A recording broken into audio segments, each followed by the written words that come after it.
Forming at a college. Now, colleges are notoriously fun. At least they used to be. College kids used to party, right? Cruise ships used to be boring. Old people who are conservative, they're not gonna laugh. College kids used to... Everything has changed. Now the cruise ship people are like, make me laugh, I'm ready, yeah! And college kids are like, I'm ready to protest, I just don't know why yet. Should we protest now or wait till later? They're ready. They don't even know what to... They have the sign ready. They're just... What are we writing on this today? Chick-fil-A? Are we doing Chick-fil-A? Are we protesting Top Gun? What should we protest? We got to protest something. They don't have fun. It's crazy, man. It's crazy. So here's what happened. I get to the college, and the student advisor is the lady in charge. She goes, just so you know, we did not have a good experience with our last comedian, and we want to make sure that you understand this is the student safe space. This is, we don't want to trigger them. So all we ask is you don't talk about race, religion, politics, gender, sexuality, and don't make direct eye contact with them. Other than that, say whatever you want. We're really big into freedom of speech on this campus. So, are you though? Really? Are you? I'm like, race, religion, politics, sexuality. I'm like, what am I going to talk about? It was out of control. So I said, what if I just say hi to them for an hour and get paid? She's like, that'd be great.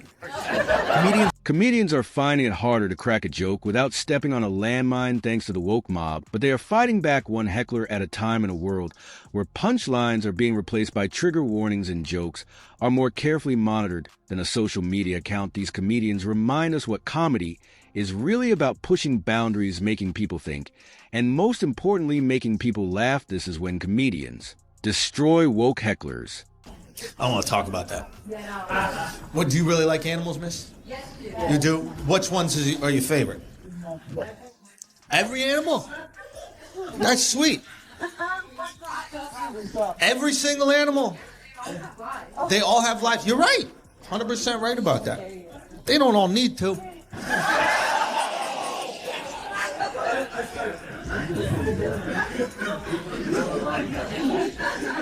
I feel like you haven't experienced enough life or death situations with animals. You know what I mean? Do you think an animal cares about your life? You think a polar bear is going, you know what? She's probably got backgammon on Tuesday. Maybe I won't eat her. I'm just going to sit here with this Coca-Cola and sip it with my nephews.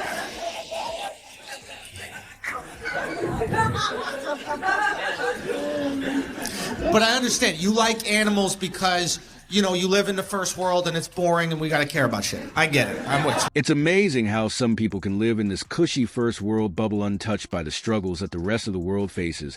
And that's where you get these woke animal-loving hecklers trying to lecture you about animal rights. You hear this all the time. Right away, I love all animals. They all deserve to live. Now here's where things get. I almost thought you said, do you see me? I'm an animal. And I was...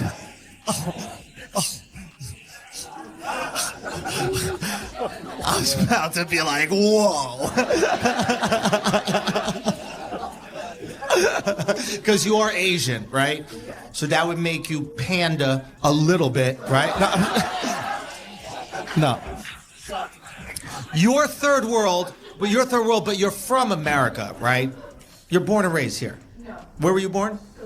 Philippines. When did you come here? When I was like 8.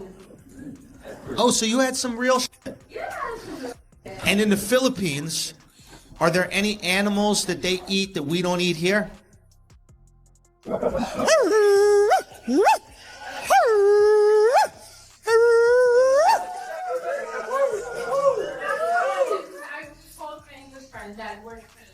You're not going to win this.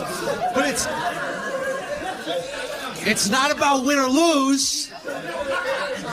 It's not about win or lose. It's just about understanding shit. In the Philippines, they eat dogs because they don't care as much about dogs, right? Because they don't have Chipotle. They don't have Chipotle. They got Chihuahua. I think that's why my parents didn't want to have pets, because they'd get too hungry.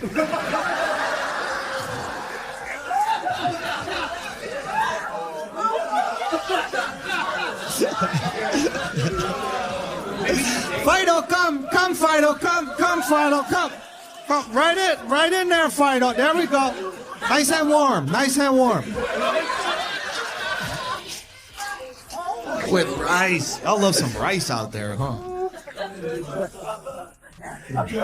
That's all I'm saying. We're very lucky that we get to care about these. What part of the Philippines were you from?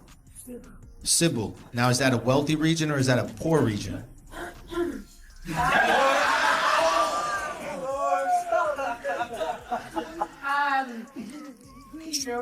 It's probably poor, right? I'm just guessing. Because we put the city next to it, then right. That means that it's somewhat... We don't got to go into it. So, it's a poor region where there's probably things there, right, that they'd be so lucky and grateful to have that we just take for granted right here. Yes. You know what I'm saying? Like drinking water right there, it might not be the best. And maybe there's some people out there that don't even have fresh drinking water, you know?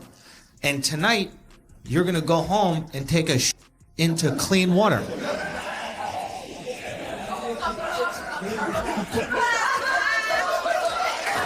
Came from a country that has real problems, poverty, access to clean water, and a lack of basic resources. Yet here she is with all the privilege of the West, sitting in a room wagging her finger about the rights of animals she'll never actually face in her life. She doesn't seem to grasp the irony of it. All people back home are struggling to find clean water. It's a slap in the face to real-world suffering when the most urgent issue on your radar is whether your dog should wear a sweater. And that's where the disconnect happens in places like the Philippines, where survival is a daily struggle. People have to make hard choices.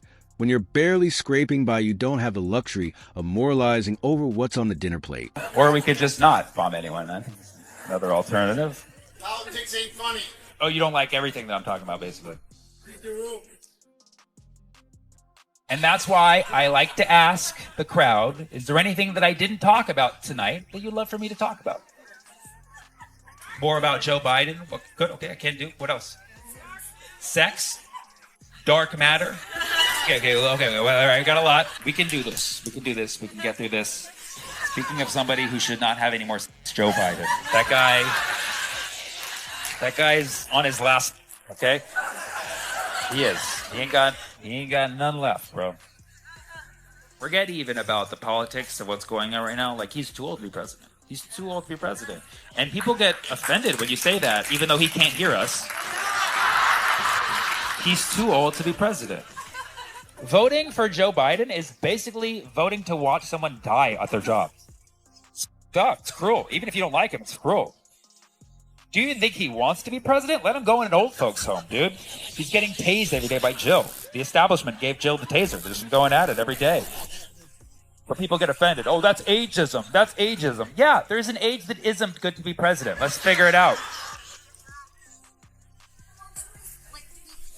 I've never in my life voted Republican or Democrat, and I never will. I never will. I know that's a controversial thing to say in Texas, where your votes actually do count. I'm from California, where we can vote for fairies if we want to, okay? Doesn't matter. It's always going to be a Democrat. What about Trump? God bless him. Is that what you wanted? Yeah, I mean, Trump's crazy. This comedian pokes fun at Joe Biden's age. Comedian pokes fun at Joe Biden's age, and you can see the crowd's already picking up on the joke. It's a punchline that hits, but like clockwork, Wade decides to shout out. But what choice do we have? This is the kind of liberal nonsense you hear all the time. The answer is simple. You have better options than voting for someone who can barely finish a sentence, let alone run in the country. But then right on cue, another heckler pops up to test the comedian's political stance. What about Trump? He's not just asking a simple question. He's probing to see if the comedian will toe the line and show some kind of partisan loyalty. Will the comedian praise Trump after roasting Biden? It's a little test. Let's see if he's one of us, or if he'll be the traitor who dares to say something nice about Trump. The comedian sees it coming a mile away. The left-wing heckler tried to box him in, but all the comedian did was show how shallow the whole political division has become. Trump or Biden, that's all politics has. And thank you. I'm telling you, I'm pro-choice. It's about a woman's body. But jokes do need setups, and they need tension, and you killed the tension. Right? So let me finish. Because that's how we got into this mess in the first place. And by the way, thank you, because that's going to be great. Another show, this comedian dives into the abortion debate, aiming for common ground with a reasonable point. Abortion should be a last resort no matter where you stand. Seems like a fair balance take. Right, wrong, enter the woke heckler determined to hijack the moment and lecture him like she's moderating a TED Talk. Apparently only women are allowed to talk about abortion now. And she's ready to shut down any guy daring to weigh in instead of fostering discussion. She's deciding to shut down the conversation for a virtue-signaling power trip. Oh, I got shot with rockets. What about the Palestinians? It's like if you told me, man, I got beat up by the KKK, and I would be like, sure, but what about Chinese children? You know, it's both sad. Can it be both tragic? What's your name? France? I feel like if you're an Israeli, as soon as you leave Israel, you get a new job. You become the ambassador of Israel. Yes, and every time shit goes down between Israel and Palestine, all the Europeans, they will flock to the nearest Israeli and they will ask for a press release. What do you mean we're not real Jews? People don't care before that. We talk about very job, start melanated people. First of all, what is the humanity? Yes. Is that not bad? Huh? Thank you for trying to insert some facts into my comedy.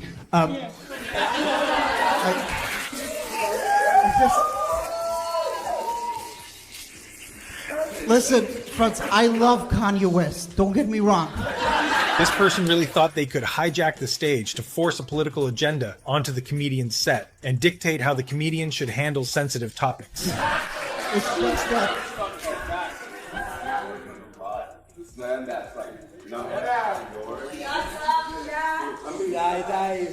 It's fine. No, the mistake you're doing, Franz, is I just said it. I'm not a representative of Israel. Just refer to the notion of a war, like a genocide of people. That's not a gen. People are dying. It's not no joke. Yeah, Israelis are dying too. It's not a joke. Would it help if more Israelis died? No, like. Because we can do that. What if, like, instead of tanks, the Israeli army had to use e-scooters? Listen, everybody. Avi, shut up. Listen. We're not allowed to use tanks anymore. We're only using e-scooters. But why? We are winning, yes, but not on Twitter. You have to install the app, Shlomi. Install the... No, why you have iPhone? No, it's only Android app.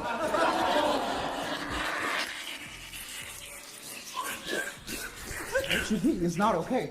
My friend just died. Do you think this is helping?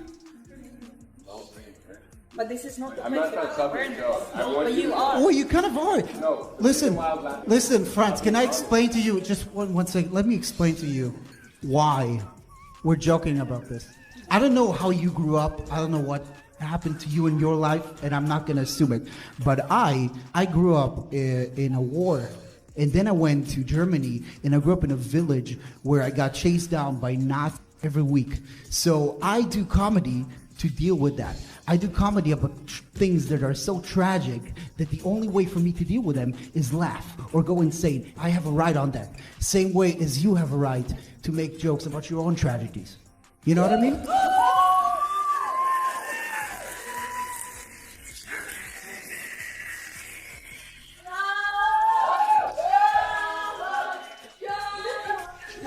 Instead of backing down, he calls out the heckler in the funniest way possible. He was even pro-choice, yet she was still offended. And he's not just calling her out for interrupting, he's pointing out the absurdity of her behavior. She came in thinking she was saving the world, but she just got a reality check. By the end, it's clear she's not the one making a point, she's a joke. She's left standing there with a joke at her expense and a tutorial on how to interrupt a comedy show and not make it. Funny tip when you can't take yourself that seriously when you're in a room full of people just trying to enjoy some laughs. Now another comedian here kicks things off with a playful question to a woman in the audience. Just an innocent prompt. But it doesn't take long before things get very weird. Shows how silly this pronoun police mentality is. In another show, this comedian kicks things off with a lighthearted but dark reflection on his childhood. And while he's setting the stage with personal, History, a heckler deems as the perfect opportunity to steer the conversation towards Palestine, to force a political agenda onto the comedian set, and dictate how the comedian should handle sensitive topics. But listen, but this is not the place for facts. Just be quiet, leave him alone. This is not the place for facts. I talked about my for like 20 minutes about how I'm happy to talk to you after the show. Good.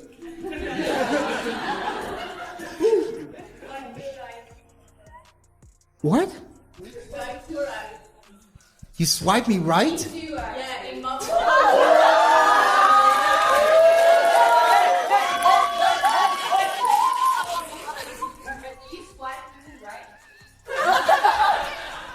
Franz, let's talk about Palestine a little bit.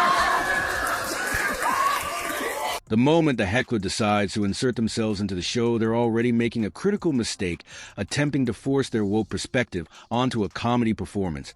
Instead of listening to the comedian's lived experience, he's acting as a gatekeeper for proper thought. Also, there's a time and place for everything, and a comedy show is not the House of Commons.